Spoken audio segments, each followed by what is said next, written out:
आज जहां पर प्रेस कॉन्फ्रेंस ली गई है शेख रशीद चैरिटेबल फाउंडेशन में,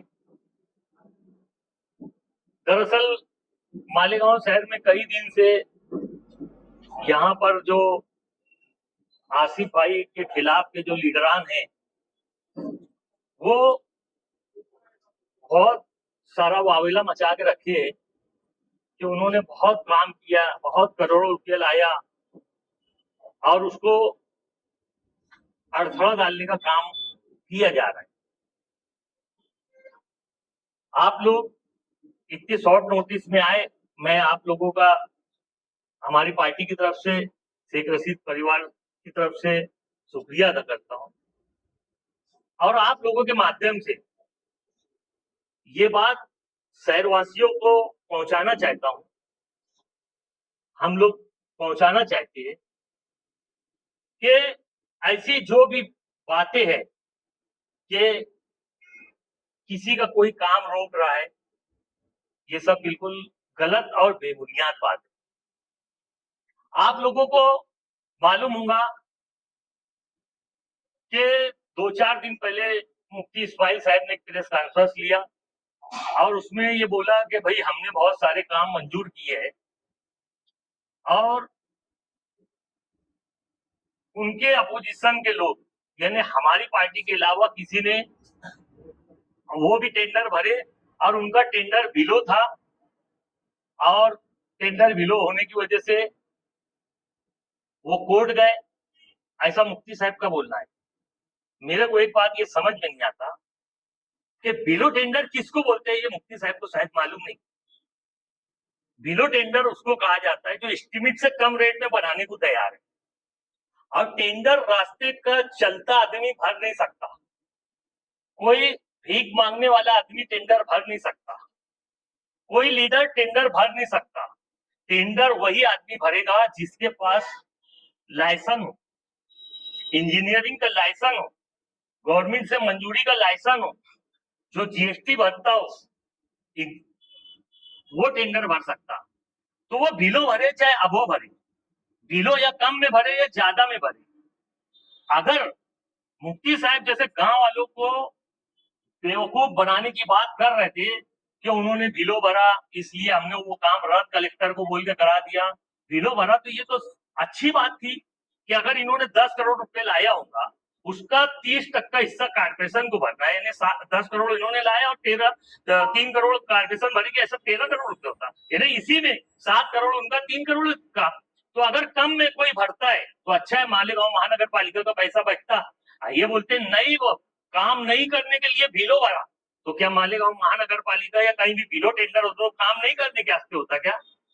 वो बिल्कुल गलत बोल रहे थे, गांव वालों को ऐसा समझ रहे थे, उनको कुछ समझता नहीं है। उसने बिलो भरा था, अगर वो 1 महीने, अगर 3 महीने की मुद्दत थी, 3 महीने इंतजार करने के बाद, ये कम से कम 1.5 साल की बात हो गई, 3 महीने इंतजार करने के बाद उसको ब्लैक लिस्ट तो किया जा सकता था।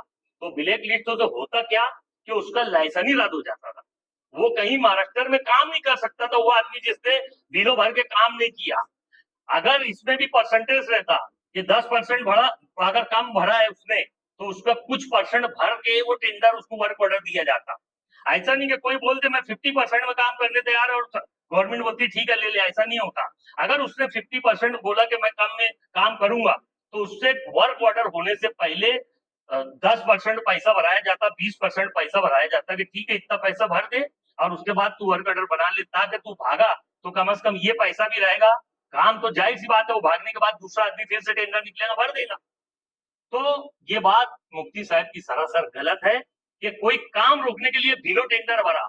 मुफ्ती साहब खुद टेंडर भरे थे और वो अभाव भरे थे, एस्टिमेट रेट से ज्यादा में भरे। अब जब देखे कि कोई दूसरा टेंडर आ गया बिलो वाला, तो वहीं पे समझ में आ जाता, टेंडर खुलने से पहले ये बात समझ जाती। कब समझती?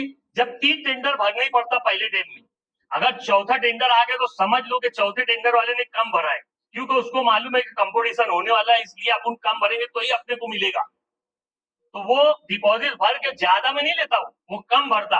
और ये टेंडर कमेटी को या लीडर जो भी होता या जो लोग भी टेंडर में इंटरेस्ट रखते उनको समझ जाता कि चौथा टेंडर आया इसका मतलब किसी ने कम में भरा, और वही बात लेके यानी टेंडर खुला नहीं था, वैसे ही मालूम पड़ा चौथा टेंडर आया है, तो जाहिर सी बात है बिलो आया, वो कलेक्टर पास पहुंच जाए और कलेक्टर को बोल के वहां काम की जरूरत नहीं है, वो काम को रद्द करा दिए। अच्छी बात है, करा दिए। हालांकि वो ये जो बात बोल रहे हैं कि भाई टेंडर बिलो भरे, काम करने का इरादा नहीं था, इसलिए हमने ऐसा करे वैसा करे, मुफ्ती साहब झूठ फसाद मत बोलो।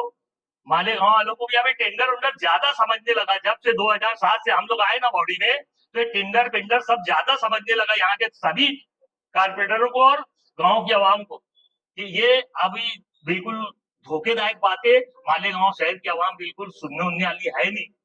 आप ठेका ले रहे थे और आपका ही सब ठेका है, और आपका अगर ठेका नहीं है, जो भी तुम्हारे साथ हुसैन अंसारी हो या जो भी हो, वो लोग टेंडर लेते हैं तो उसका परसेंट आपको देते हैं। और ये उंगली सिर्फ आपकी तरफ नहीं उठ रही, जो भी लाता है बजट, जो फंड लाता है वो कमीशन लेता है। हमको इससे इनकार नहीं है, हमको काम से मतलब है, गांव वालों को काम से मतलब है, उधर तुमको क्या कमीशन लेना है लेते बैठो।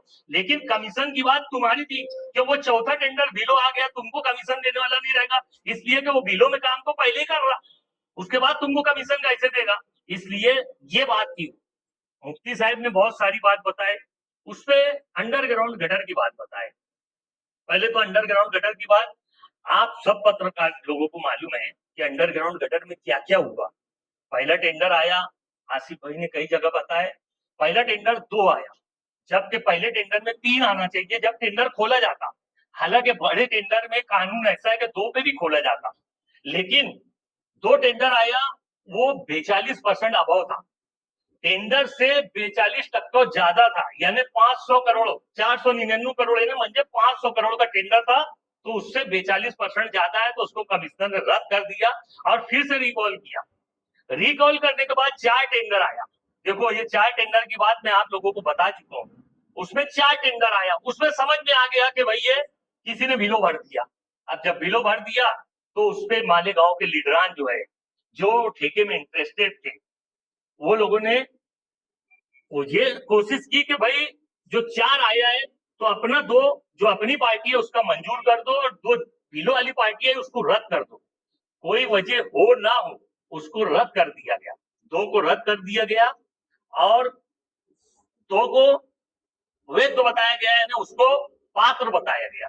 2 टेंडर पात्र और 2 को रद्द कर दिया गया, ये बोल के तुम्हारे पास ये कागज नहीं है वो कागज नहीं है, ऐसा बोल के उसको रिजेक्ट कर दिया गया। 2 टेंडर जो आया, वो 2 टेंडर को जब खोला गया तो उसमें 22%, यानी जो जो सबसे कम रेट जिसका था वो 22% था, वो 22% से 500 करोड़ की जो स्कीम थी वो 620 करोड़ हो गई। 500 करोड़ की जो स्कीम थी वो 620 करोड़ हो गया। अगर तुम्हारे 22% वाले को ये दे दिया जाता तो ये स्कीम 620 करोड़ की हो जाती। आसिफ भाई ने बोला कि भाई ये जो 22% हो जा रहा, हमारी शुरू से कोशिश रही कि मालेगांव महानगर पालिका का पैसा कैसे बचाया जाए। टेंडर में 3 लोगों का पैसा मिलाया गया, सेंट्रल गवर्नमेंट, स्टेट गवर्नमेंट और महानगर पालिका, तीनों का 33% हिस्सा है। लेकिन अभाव जितना भी आएगा, चाहे वो 1% आए चाहे 100% आए, अभाव जितना आएगा वो पूरा के पूरा अभाव मालेगांव महानगर पालिका को भरना होगा। ऐसी शराइत है, क्योंकि जो अभाव आएंगे उसमें गवर्नमेंट से मांगा नहीं जाएगा, स्टेट गवर्नमेंट से बोलो या सेंट्रल गवर्नमेंट से बोलो कि भाई इतना अभाव चलेगा, वो बोलते कि वो तुम्हारा काम है, हमारा नहीं है। स्कीम 500 करोड़ थी, हमने 500 करोड़ का हिस्सा दे दिए, अब अगर ज्यादा में टेंडर जाता है तो तुम समझो 500 करोड़ गवर्नमेंट ने दी, 33% सबका था। उसके बाद हमारी ये कोशिश थी कि अभाव अगर 120 करोड़ ये ज्यादा में जा रहा है तो मालेगांव महानगर पालिका का पहले ही से 150 करोड़ हिस्सा आ रहा, उसके बावजूद 120 करोड़ और भरना पड़ेगा। इसलिए आसिफ भाई की पहले से कोशिश थी कि मालेगांव महानगर पालिका का पैसा बचना चाहिए।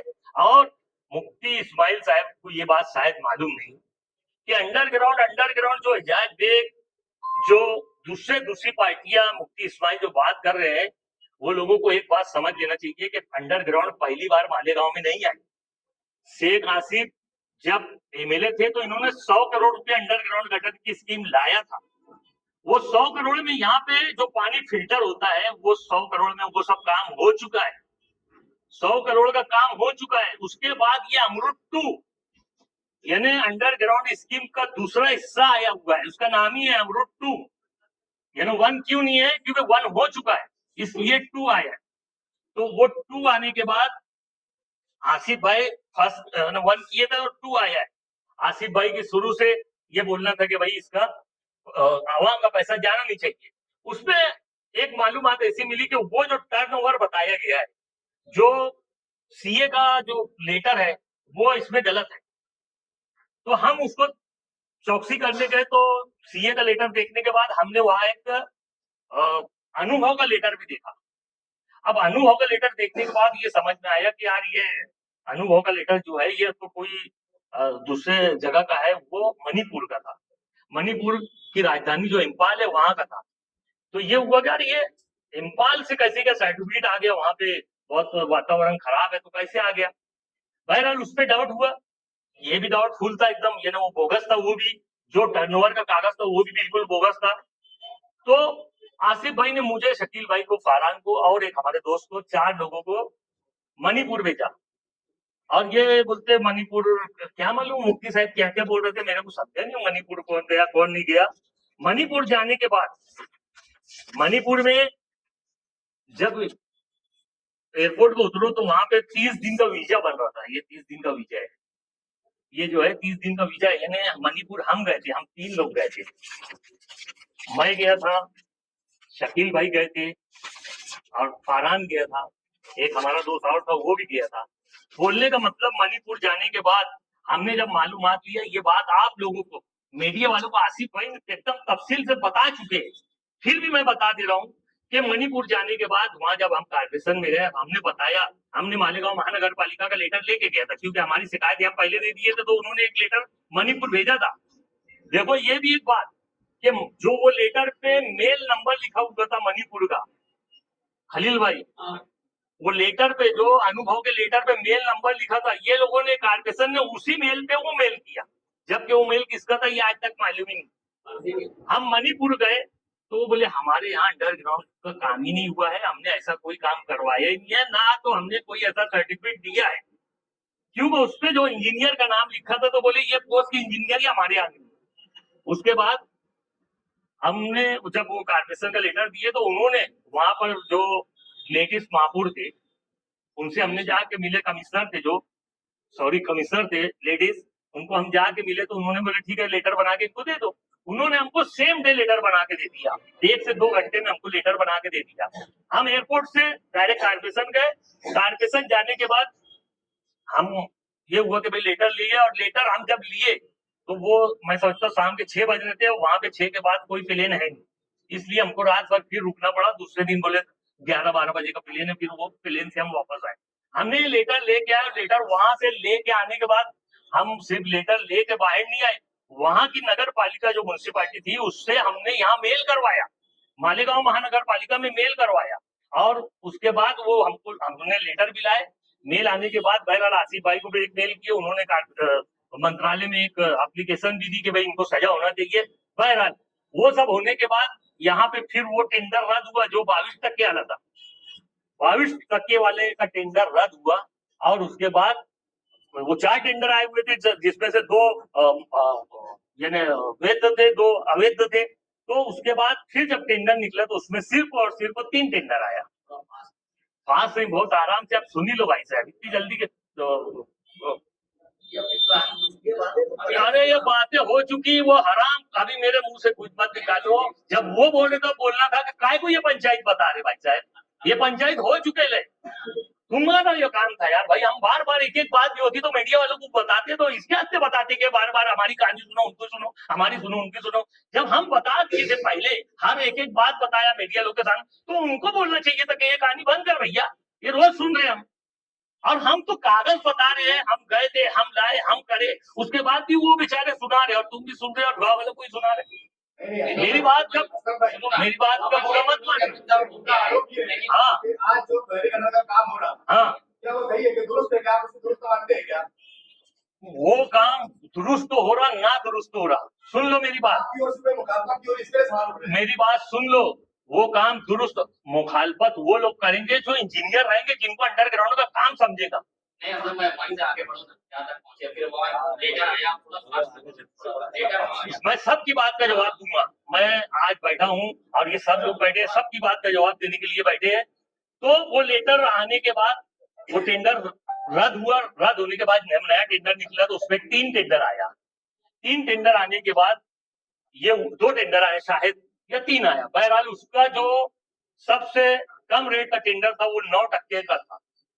तो ये हुआ कि हमने उसका भी लेटर दिया कमिश्नर साहब को कि 9% आया है साहब, 9% से देना मत, नहीं तो इस पे भी 500 करोड़ का 9% बोले तो बहुत ज्यादा पैसा होता। तो कमिश्नर साहब ने उससे वाटाघाटी करी। वाटाघाटी करने के बाद शायद उसने 6% अभाव में ये टेंडर है। लेकिन ये दिखने में अभाव है, कमिश्नर साहब का ऐसा बोलना था कि ये दिख रहा अभाव, लेकिन ये एस्टिमेट रेट है। क्योंकि टेंडर जब निकला, जब उसका जो रेट था आज उससे ज्यादा हो गया, इसलिए हमने ये नेगोशिएशन के लिए भेजा है गवर्नमेंट तरफ। गवर्नमेंट से आया है मंजूरी कि भाई ये टेंडर अब 6% भी है तो ये एस्टिमेट रेट की इसमें आता है, इसलिए उसको।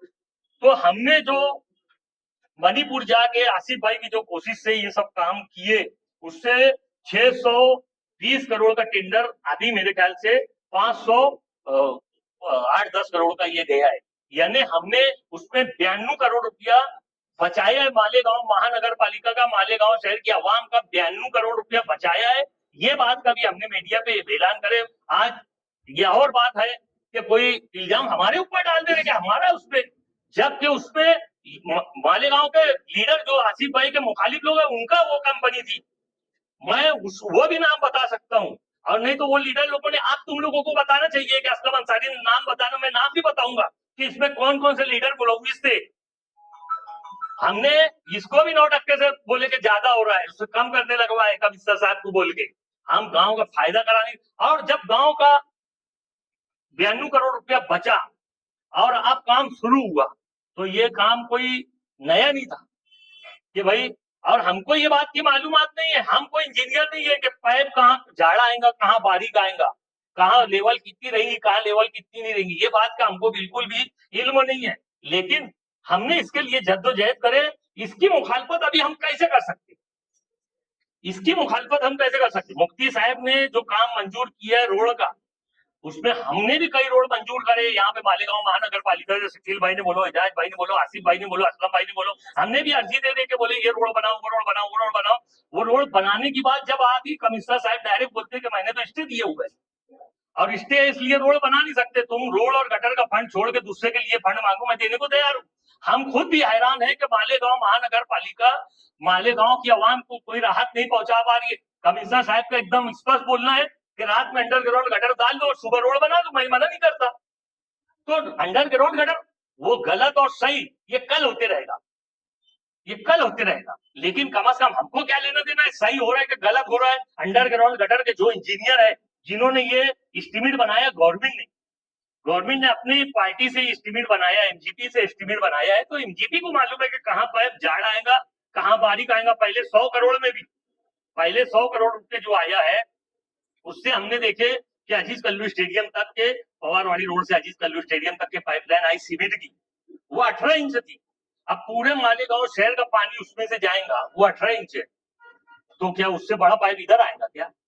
लेकिन फिर भी ये बात मैं आप लोगों के सामने बोल रहा हूँ कि उसकी हमको भी कोई आइडिया नहीं कि भाई वो पाइप बारीक कितना है, कितना जाड़ा है, कहाँ कहाँ गिरने वाला, ये सब डिजाइन और ये पाइप का माप, ये सब एमजीपी ने दी है। किसी मालेगांव महानगर पालिका के कोई इंजीनियर और कमिश्नर से पूछेंगे, वो भी बोलेंगे मुझे मालूम है।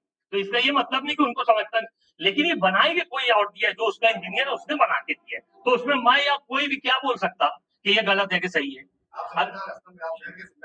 जिम्मेदार का ये मतलब नहीं कि मैं इंजीनियर,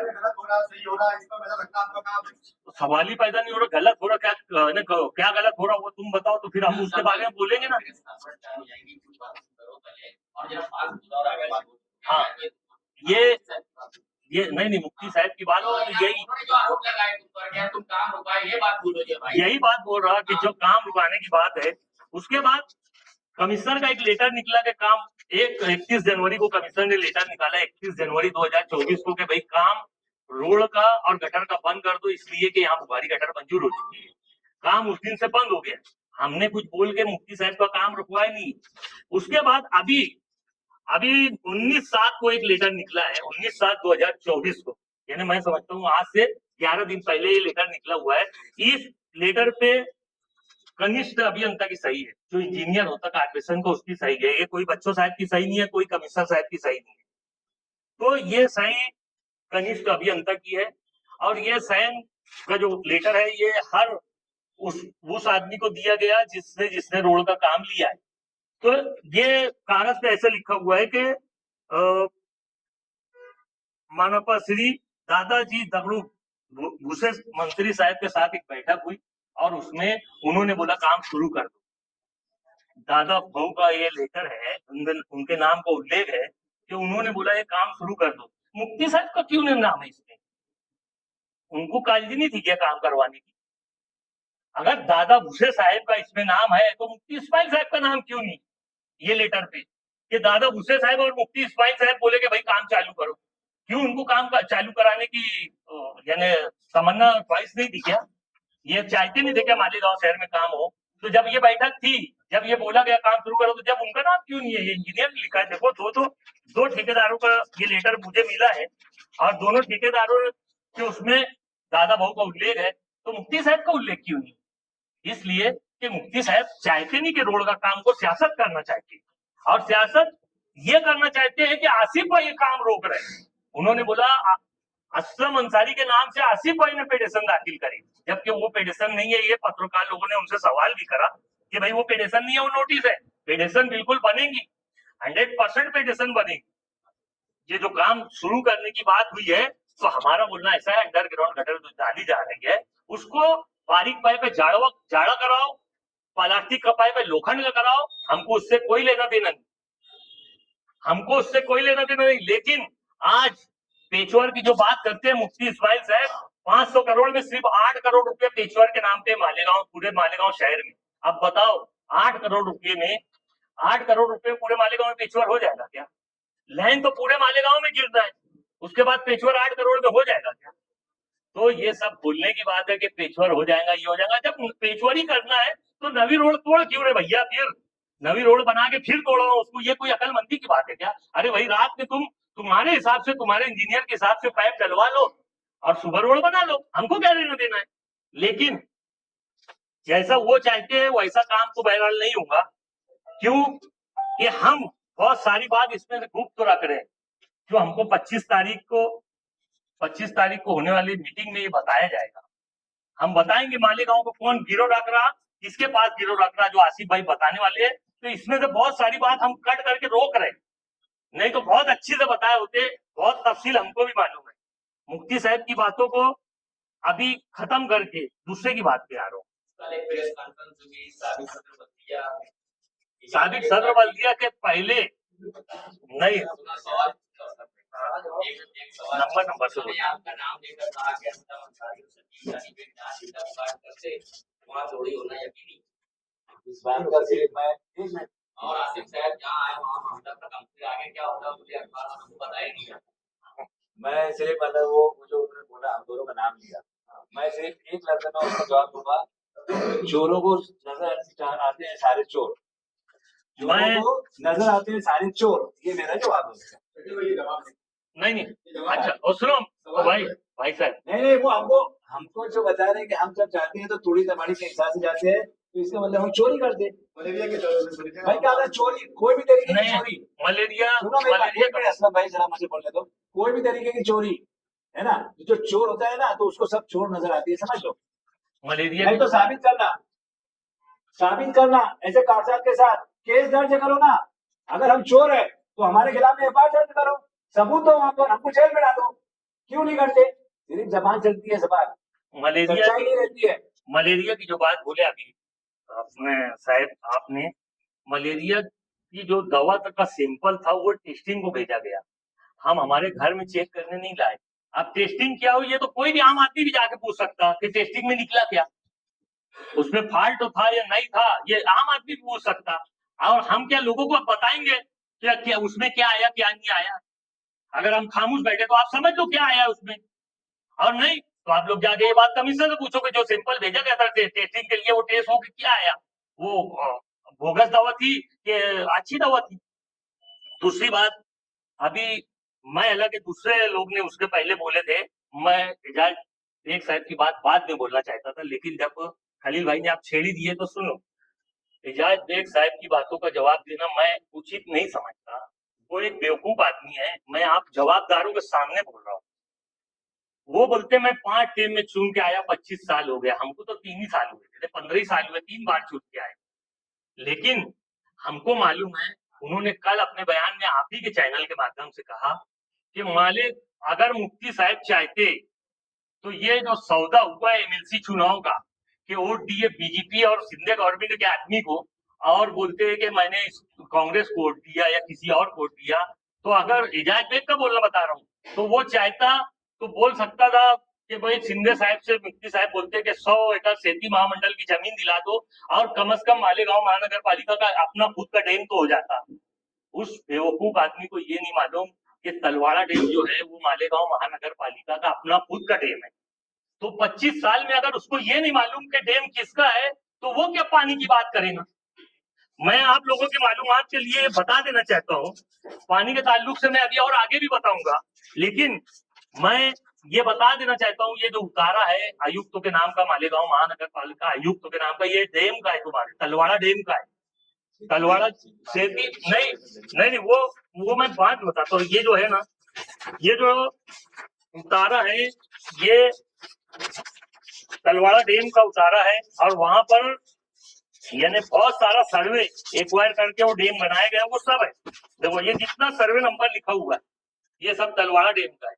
ये तलवाड़ा डैम का जो 100 एकड़ बाद में बड़ा किया गया, ये उसका उतारा है। जो जूना 100 एकड़ है उसका भी उतारा है, लेकिन हम नवे की बात बता रहे हैं, जूने का भी यानी कारपोरेशन का ही नाम है। तो मालेगांव शहर में ऐसा आदमी आमदार का इलेक्शन लड़ेगा, अब ये दिन मालेगांव की आवाम को देखना पड़ेगा।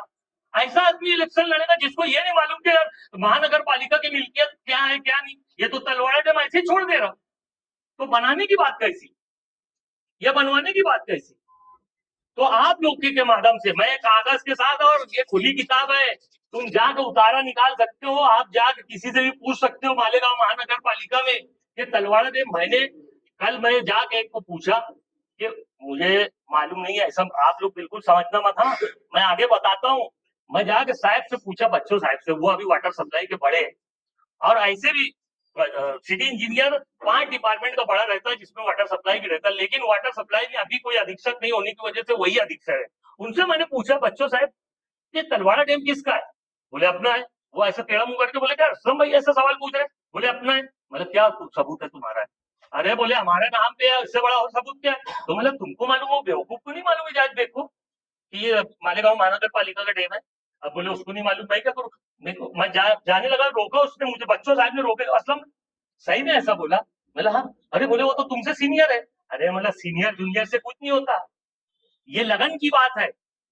ये लगन की बात है कि किससे, जो टीवी बनाता ना भैया, जो कंप्यूटर बनाता ना, तो उसमें कई हजार वायर आते, लेकिन जब तुम लेके जाएंगे ना तो बराबर पकड़ लेता कि ये वायर में खराबी है। क्यों? क्यों? उसका इंटरेस्ट रहता, उसमें उसको बनाने का इंटरेस्ट रहता। वैसे हमारा भी इंटरेस्ट है, हमको मालूम है मालेगांव महानगर पालिका की कौन कौन सी इमारत और कौन कौन सी मिल्कियत है। अब एजाज बेग को नहीं मालूम, जो आज बात करते हैं असेंबली इलेक्शन लड़ने की, उस बेचारे को मालूम नहीं कि तलवाड़ा डैम महानगर पालिका का है। एजाज बेग की बात का ये जवाब मेरा हो गया। शान हिंद और मुस्तकिम डिग्निटी की बात करें, पहले तो एक बात बोलता मैं कि एक पोस्ट तो चल रही है हमारे व्हाट्सएप पे, या कोई नया रास्ता एजाज होने वाला है, जैसा क्या होने वाला है? इतनी गाड़ी उठती मुझे नहीं आती। हाँ एजाज होना, कोई नया रास्ता, जैसा अभी मोदी सरकार ने वो समुद्र के अंदर से ब्रिज बना दी, मैं समझा कि ऐसा कोई रास्ता बन रहा होगा। यार हम नहीं कर पाए, मुस्तकिम कर लिया है तो बड़ी खुशी की बात है, लेकिन जब नीचे पड़ा तो वो जहां बच्चे पेशाब करते थे वो रास्ता बना रहे, जो आज कोई काम का रास्ता नहीं है वो रास्ता बना रहे। मुस्तकिम डिग्निटी ये बात भूल गया बेचारा। ये शेख रशीद साहब ने आयशन अगर मैयत ले जाने का, लोगों को आने जाने का, मैयत के अलावा लोगों को आने जाने की बहुत ज्यादा दुश्वारी थी, वहां पैसा खर्चा करके अपने जेब का उन्होंने वहां रास्ता निकलवाया। वो क्या बोले तुम? तकलीफ। वो एक नई तकलीफ है, वो एक नया रास्ता निकला, इसको बोलते तकलीफ। उससे कोई तकलीफ ही नहीं है तो तकलीफ कैसी? नवा नाम तो मत बताओ सर। अब वो रास्ते से किसी को कोई तकलीफ ही नहीं है तो तकलीफ कैसी? दूसरी बात, 80 बूढ़ी रोड, इसाक सेठ जर वाले के सामने एजाज भाई सामने बाजू में बैठे हुए। एजाज भाई भी उस वार्ड के मेंबर थे, मैं भी उस वार्ड का मेंबर था। हम दोनों ने मिलके वहां 80 फुट का रास्ता निकाले। क्या बोलते उसको तकलीफ? ये एक तकलीफ थी। तुम देख लो, आज जो रास्ता पहले था वो बंद हो गया, वो मस्जिद बनने की वजह से वो रास्ता बंद हो गया। हमने 80 फुट का रास्ता निकाल दिया, इसको बोलते हैं तकलीफ। जिससे लोगों की थी तकलीफ, हमने उसको तकलीफ करे। और मैं ये मेरी मेंबरी की बात बता रहा, दाऊद सेठ कंपाउंड के बाजू में जो आपको डामर का रोड दिखता है ना, कि बड़ा अच्छा बना है, वो रोड हमने बनवाया, मैंने बनाया शेख रशीद साहब से फंड लेके बनाया। वो रास्ता प्राइवेट है, दाऊद सेठ की जमीन पे, दाऊद सेठ परिवार की जमीन पे वो रास्ता बना हुआ है। बहुत मेहनत करके उन लोगों से विनती करके वो बेचारों ने रास्ता दिया, आज तक उनको पैसा नहीं मिला। वो रास्ता बनाया, उसकी ये तकलीफ। बहुत ज्यादा तकलीफ में लोग थे, इतने इतने कीचड़ में जाते थे, हमने उसकी तकलीफ की। ये रास्ते की बात हो गई। अब डैम की और पानी की बात करते हो, वो तो बहुत जरूरी है भैया। हमने ठहराव किए, जैसी शेख रशीद साहब चुन के हम लोग आए। शेख रशीद साहब मेयर बनने के लिए कोई सौदा नहीं किया। मैं आपके माध्यम से और पहले भी बहुत मरतबा बोल चुका हूँ कि शेख रशीद साहब ने मेयर बनने के लिए कोई सौदा नहीं किया, इसलिए कि सौदा वो होता जब अचानक आदमी मेयर बनने की बात करता है, जैसे नबी अहमद। किसी को मालूम नहीं था कि नबी अहमद चुन के आएगा या चुन के आने बाद वो मेयर का टिकट फॉर्म भरेगा। ऐसा कोई आदमी आता तो ये होता कि यार उसने सौदा करके आया होता। शेख रशीद साहब ने 6 महीना पहले डिक्लेयर कर दिए थे, मैं इलेक्शन लड़ूंगा और मेयर बनूंगा, और अल्लाह ने उनको बनाया मेयर। तो इसमें सौदे की क्या बात है? अगर दबाड़ी को पानी देने की बात थी या किसी से मुआयदा था या नहीं था, मुझे वो, मैं बाखुदा ये सब बातें जानता नहीं, और ये बात हुई नहीं। जिसकी लोग आज बात करते हैं, वो दादा मूसे साहब ने क्या तकरीर में बोले और कुछ बोल देंगे तकरीर में, तो वो मुझे मालूम नहीं। लेकिन ऐसी सब बातें गलत है, इसलिए कि वो शेख रशीद जिसने गिरना डैम का पानी लाया, कोई माई के लाल लीडर ने, मालेगांव शहर के किसी भी माई के लाल लीडर के ये जरूरत नहीं थी कि वो कम से कम ये काम करता। ये जो काम था गिरना डैम स्कीम का, वो सब्बीर सेठ चाहते थे कि गिरना डैम का पानी इधर आवे और उसको पाए तकमील तक पहुंचाने का काम शेख रशीद साहब ने किए।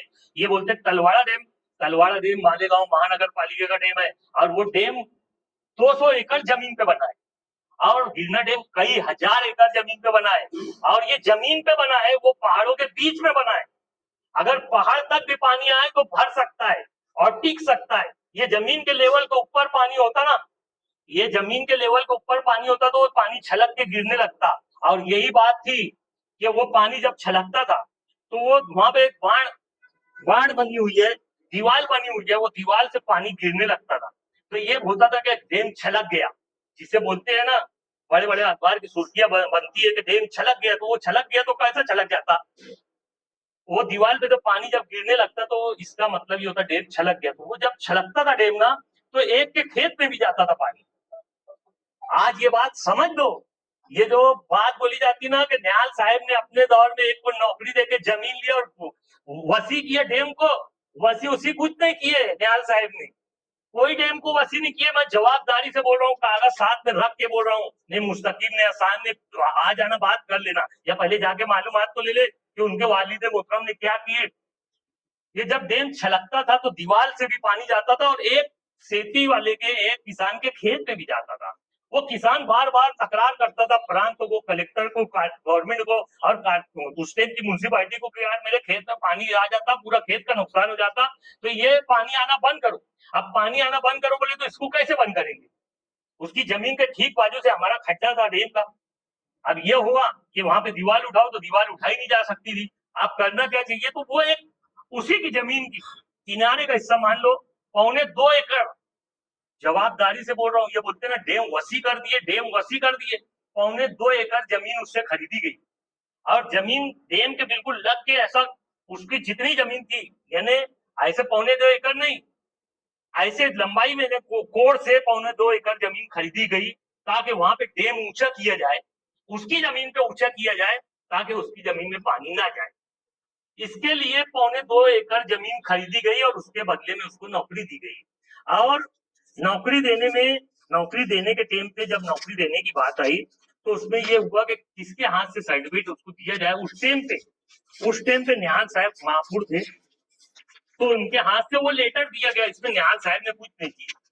ये 1.25 एकड़ खरीदने में भी निहाल साहब ने कुछ नहीं किए। खलील भाई, मेरे पास प्रूफ है, वो प्रूफ के बिना मैं बोल रहा हूँ। इस पे याकूब अब्दुल सत्तार साहब की साइन है, याकूब अब्दुल सत्तार की साइन है। इसने वो ठहराव किया था कि वो जमीन ली जाए और उसका नाम है, ये देखो उसका नाम है पांडुरंग, ये देखो उसका नाम है पांडुरंग, इसके लड़के को नौकरी दी जाए, ऐसा ठहराव है। और नौकरी देने का काम वहां का कमिश्नर करे, ऐसा इस पे लिखा हुआ है। याकूब सेठ का ठहराव है कि वो नौकरी देने का काम जो है, जमीन तो ले ली जाए लेकिन वो कमिश्नर को दिया जाए पावर, ताकि वो नौकरी देने लेने का काम कमिश्नर का है। कोई मेयर का, किसी भी जमाने में कोई मेयर का काम नहीं रहता था।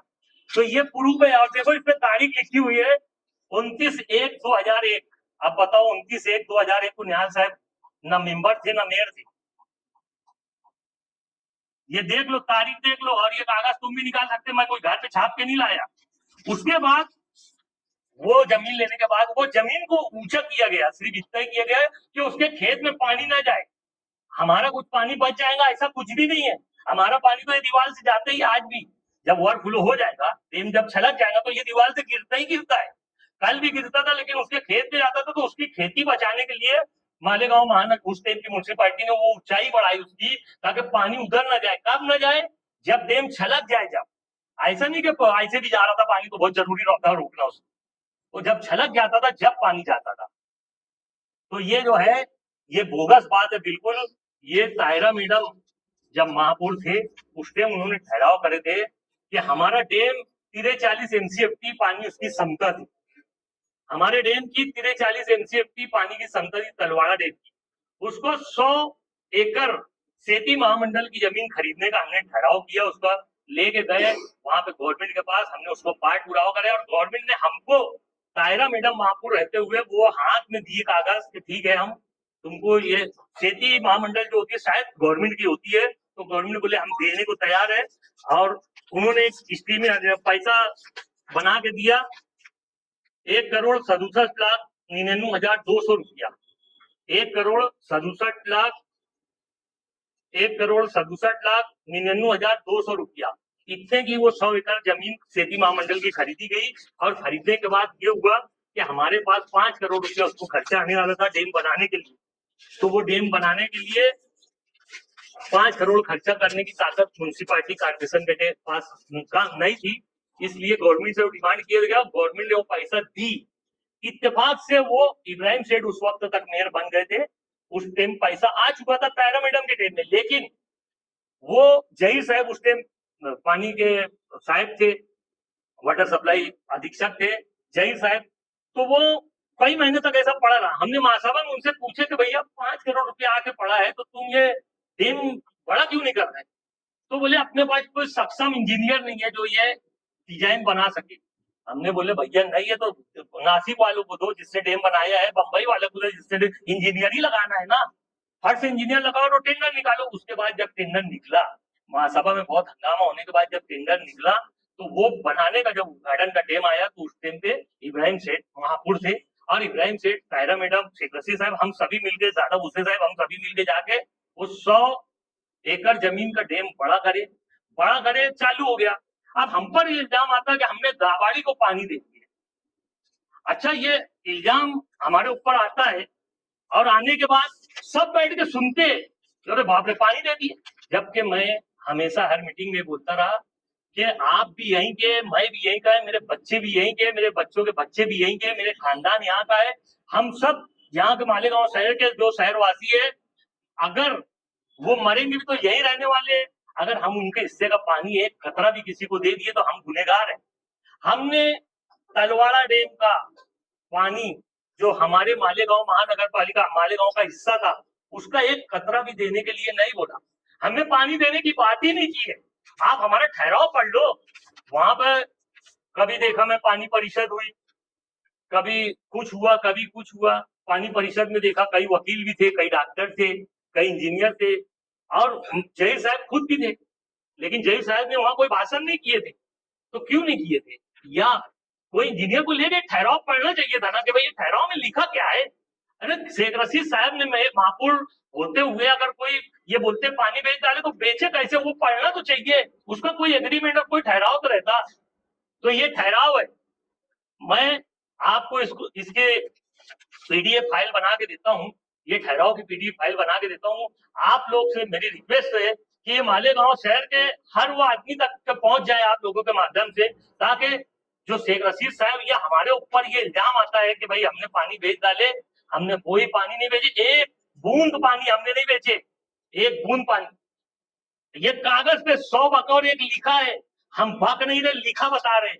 हमने सिर्फ ठहराव जो किया है वो, अगर गवर्नमेंट 50 MCFT मंजूर करती है तो वो पानी हम हमारे डैम में रखेंगे और रखने के बाद दाबाड़ी को देंगे, ऐसा ठहरा हुआ है, ना कि हमारे हिस्से का पानी हम दाबाड़ी को देंगे।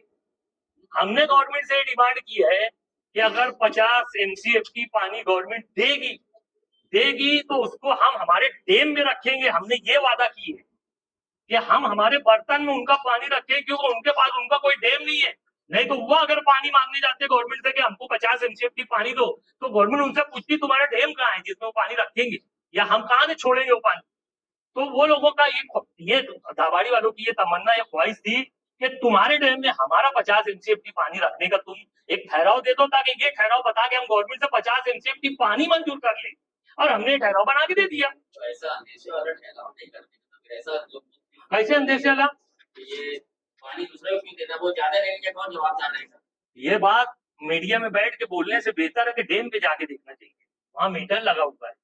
और पानी जब हमारा 300 MCFT छोड़ा जाता ना, तो हमको सिर्फ 80 MCFT पानी हमारे डैम में आता। 300 MCFT छोड़ने के बाद कितना हमारे डैम में आता? 80 MCFT।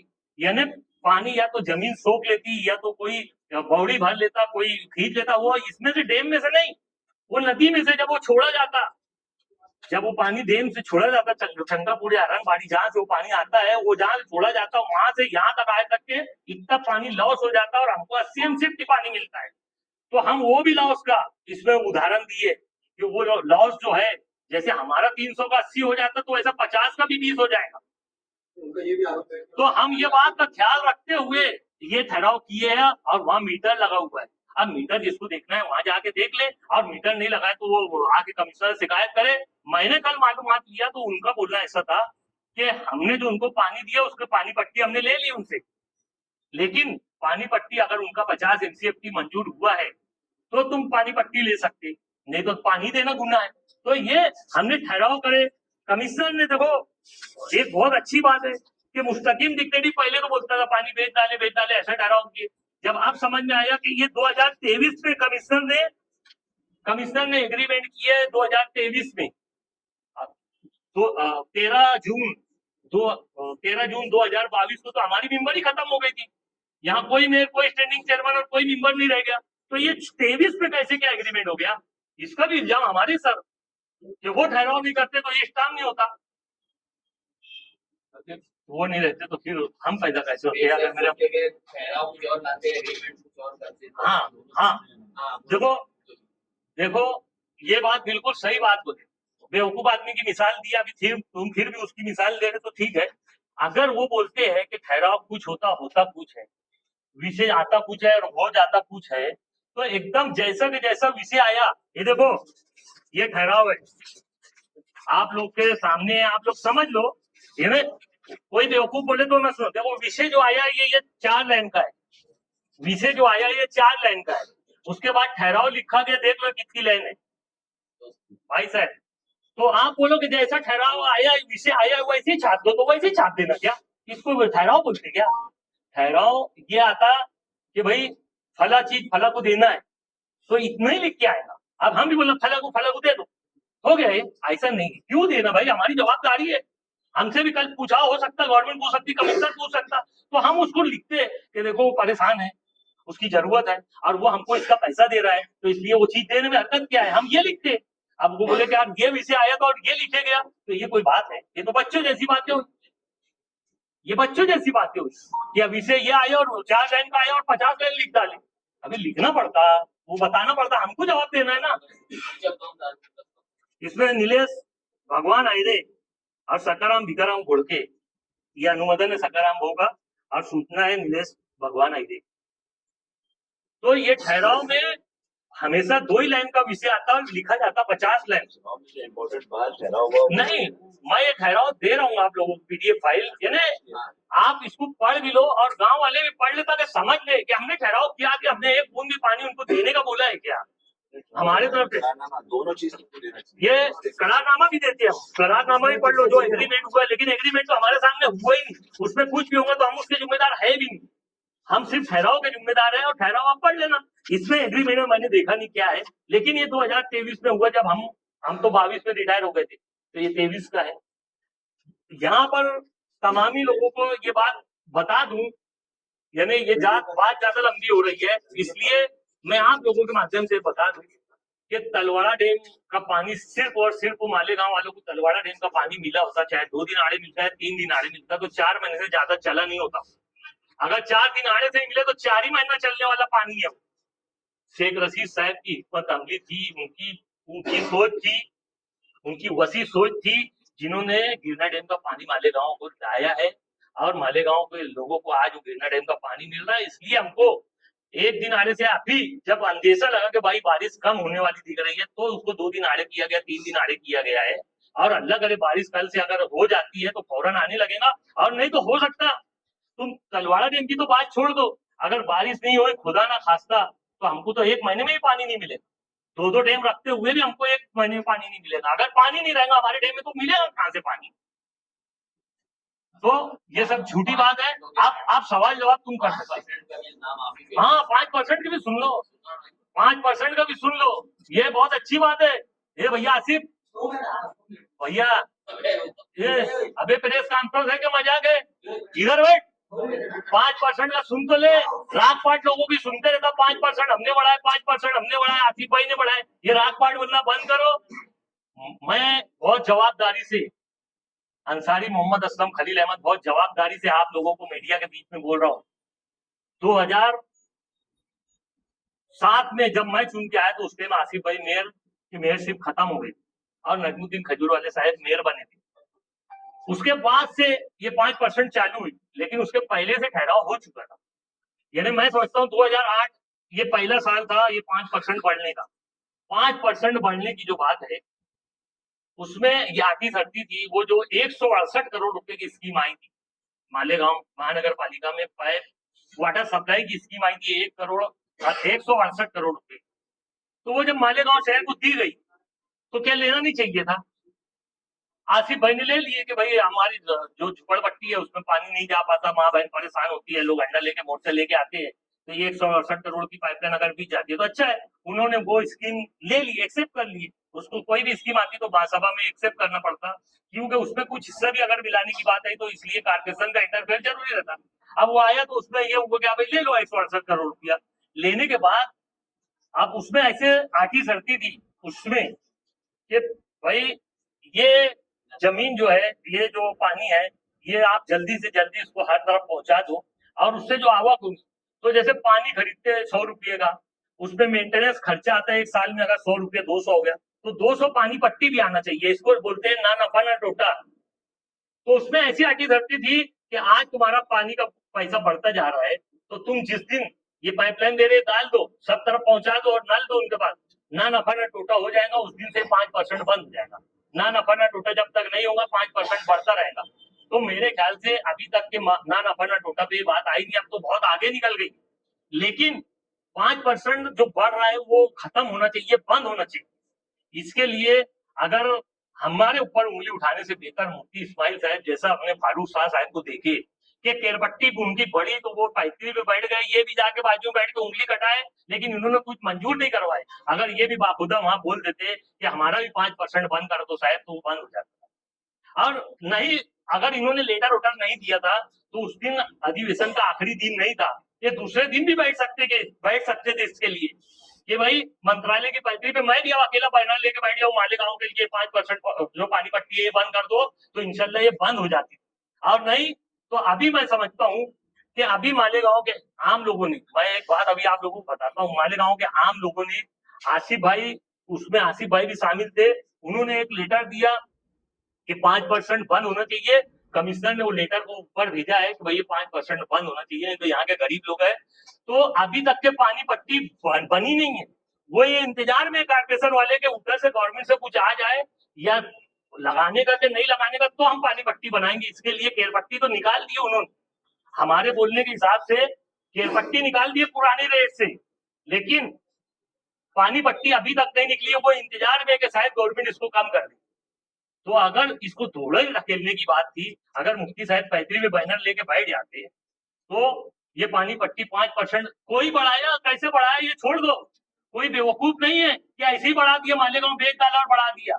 मालेगांव के फायदे के लिए ही वो स्कीम आई थी। वो स्कीम जो यूआईडी स्कीम थी वो मालेगांव के फायदे के लिए थी। आसिफ भाई ने 168 करोड़ रुपया अगर लाए थे तो ये कोई मामूली रकम नहीं थी। मैं बहुत जवाबदारी से ये बात बोल रहा हूँ कि चाहे जनता दल हो या कांग्रेस हो, उस टाइम की कांग्रेस हो, आज की राष्ट्रवादी हो, शिवसेना हो, बीजेपी हो, या आजाद चुन के आने हो अवाले हो, या मुस्लिम लीग हो, या समाजवादी हो, कोई भी पार्टी हो, जितने भी नगर सेवक चुन के गए, खलील भाई, जितने भी नगर सेवक आज तक चुन के गए, तो वो एक लेटर महासभा में दिए नहीं। बहुत बोलते ना कि इसका मेयर था, उसका मेयर था, उसने नहीं कम करा, इसने नहीं कम करा। ठीक है, मेयर ने नहीं कम करा, क्योंकि मेयर भी कम करता तो एक यादी देना पड़ती कि महासभा में विषय लो। मुझे बता देना किसी भी नगर सेवक ने उस टाइम से आज तक, 2008 से आज तक के बता देना किसी भी नगर सेवक ने कि मैंने महासभा में लाने के लिए लेटर दिया, लेकिन महापौर ने वो रखा नहीं।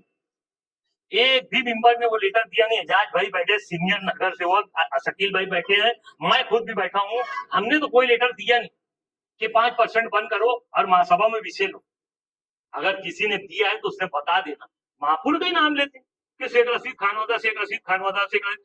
मुझे एक बात बताना, जैसे जनता दल के, कल के जनता दल आज समाजवादी के लोग बोलते कि हम बदउनवानी के लिए और दादागिरी के लिए हम इधर गए उधर गए, अभी तुम किधर गए और तुम्हारे उधर जाने इधर जाने में क्या हो गया।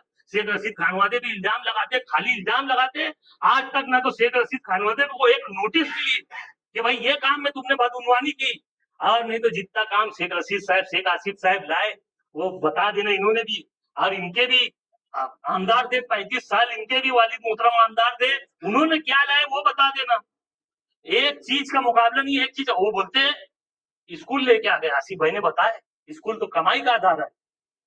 शेख रशीद साहब ने स्कूल अपने नाम पे नहीं लाए, और नहीं तो देख लो आज जो रॉयल कॉलेज चल रही है वो उनके जो भी वो क्रेडिट है उनको साथ में ले जाने वाले, ऐसा बहुत सी कॉलेजों को साथ में ले जाके परमिशन दिलाने वाले शेख रशीद साहब थे। हाजी शब्बीर साहब की बात बता दूं, निहाल साहब एमएलए रहते हुए यहाँ पे हज कमेटी लाने वाले शब्बीर सेठ थे, लेकिन शब्बीर सेठ ने उसकी मंजूरी नहीं ला पाए थे। शेख रशीद साहब जब आमदार बने तो हज कमेटी की मंजूरी लाने का काम शेख रशीद साहब ने किया है, 35 साल के एमएलए ने नहीं किया था। एक एक बात बता सकता हूँ, गिना सकता हूँ कि बहुत इल्जाम लगाते हो। एक गुना तो शेख रशीद खानवादे का बताना।